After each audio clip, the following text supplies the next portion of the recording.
Mga kabuhaya, andito na naman ako sa Mount Galaw. Ito, inaayos lang natin ang ating cellphone para makita niyo ako. Mahirap kasi dito mag-vlog pag sulo. Oh no! Yan, nagluluto ako ngayon ng ginatampak ko. Itong aking ulam ngayon. Oh. Yan, lalagyan ko ng sardinas. Lalagyan ko sibuyas, bawang.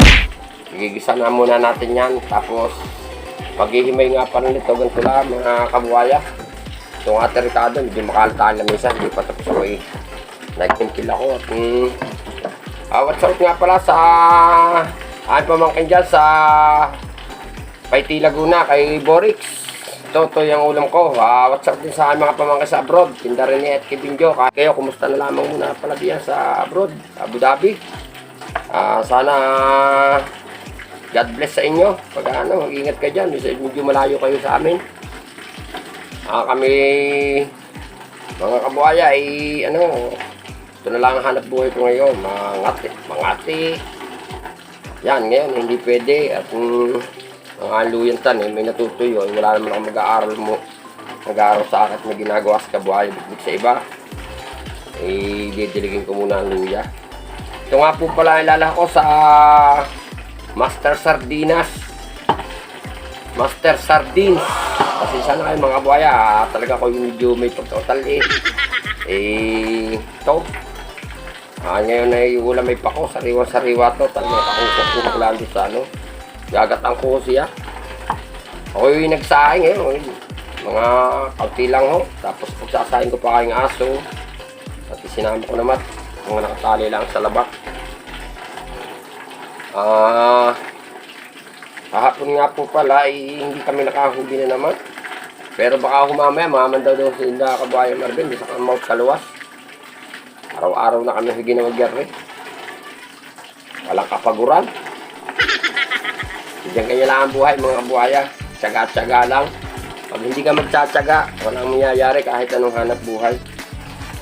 Kahit anong hirap titiisin mo para lang tayo kumita ng maayos sa paraan. Nice.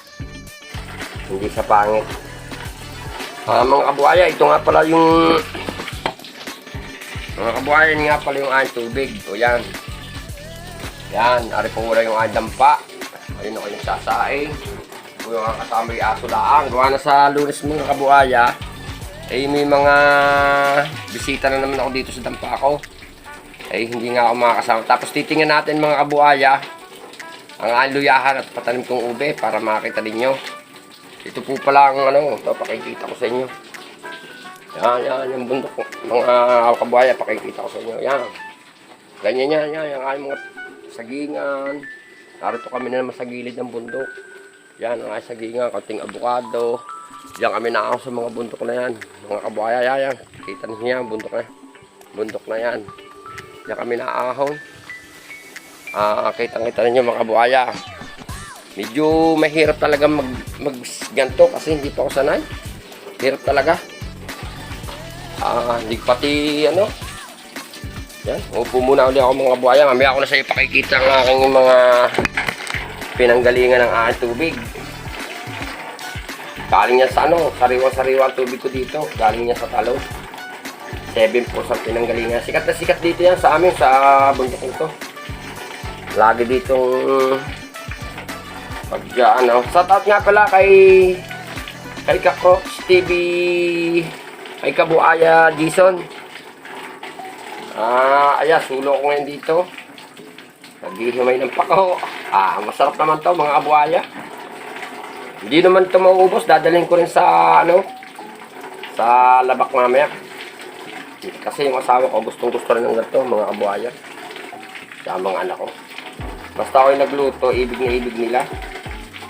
Ito ang aking mga bawang sibuyas, paminta, bitchin, sardinas. Magkakayod pa ako ng niyog mga kabuhaya. Sulong dalaw to. Wala makautosan Ako yung mga nangangalakal pa ako mamaya sa trabaho. Pagka-araw ng Biyernes mga kabuhaya, halos hindi na ako kasi nabiyahe ako ng Kalakal, yun lang ang hanap buhay. Mga bumiyahe na saging, pakunti-kunti lang naman. Hindi naman tulad nung araw na halos marami akong pambiyahe. Yan, isang beses lang. Awa naman ng Diyos ay nakakaraos pa naman pang araw-araw ang kabuhayan. Kung sa yung maghapon namin, misay 2 beses kumain, misay 3. Pag may piknitan, nagiging 4. Ganyan yung kabuhaya. Pag piknitan tsaka birthday, saka kami nakakapat. 5 kain. Doon ko binubuno sa mga birthday yan. Bawi naman ako pag birthday yan. Pagka ako'y nakakain ng 2 beses sa maghapon, may birthday yan. Ang ginagawa ko, 5. Alright, mga kabaya. Parang nga ako sulo dito. Ay, parang sulo. Sulo nga pala. Parang akong luko na dito. Pero at least natuto naman ako mag-video-video nga rin. Mamaya, mamamandaw nga pala tayong silo.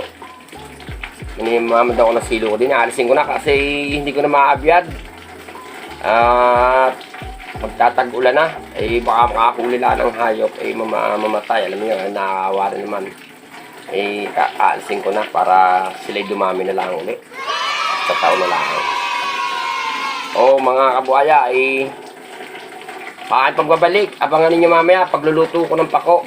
At medyo maglolobat na yata ang aking cellphone. Oh no! WhatsApp na nga lang para sa aking mahal na asawa, kay Helen.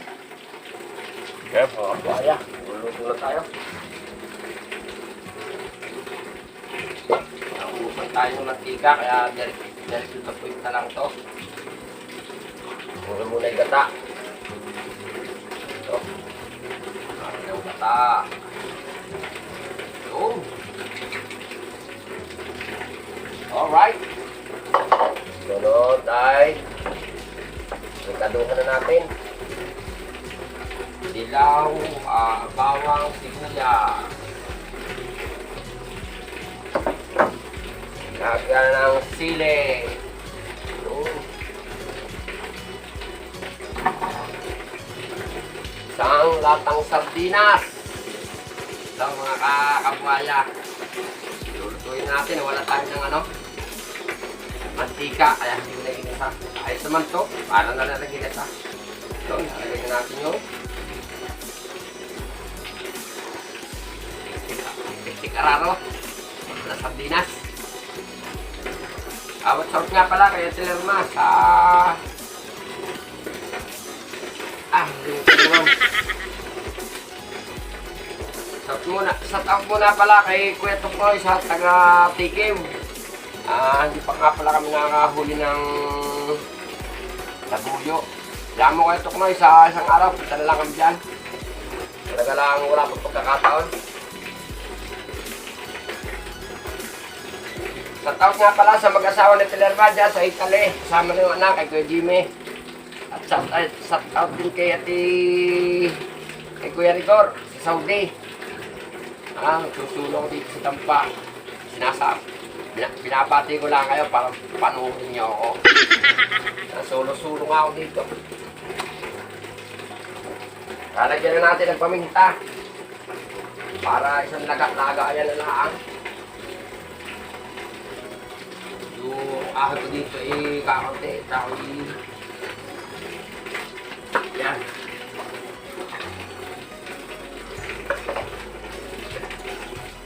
Natin ang betchin.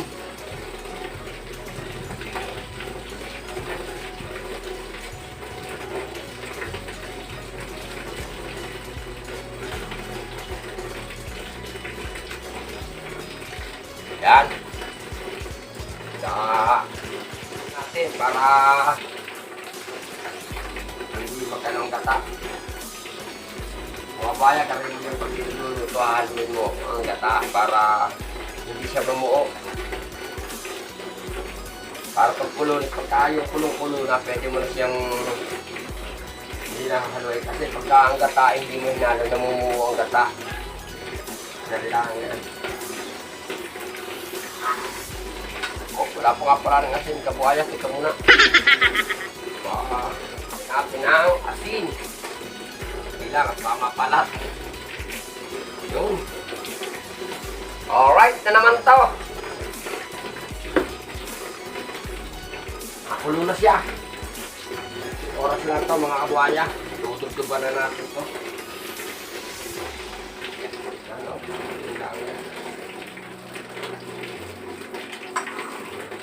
Hindi siya yan. Okay, medyo nakakulo na siya at medyo malakas na ang kulo. Ihuhulog na natin yung pako. Pero pako lang po yan mga kabuhaya. Pako lang. Ganito lang sadya ako magluto. Matagal. Yan, nakakulo na siya mga kabuhaya. Makakain na tayo. Yan. Kapag ako'y nag-iisa at walang makasama. Hoy! Kasi sana mga kabuhaya talagang hindi marunong manganta eh. Mga kabuhaya yan, naglalangis-langis niya. No? Ihuhulog na natin ang pako.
Yo mga kabahaya, nakahuling biik.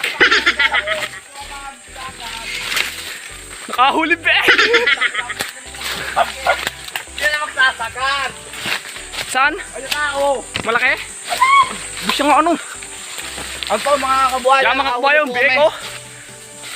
Kung mga sako hindi kayang kuhanit, baka may Bidyan mo ko, Bli, bidyan mo ko. Ano po, nakahuli po kami biik dito sa aking sagad.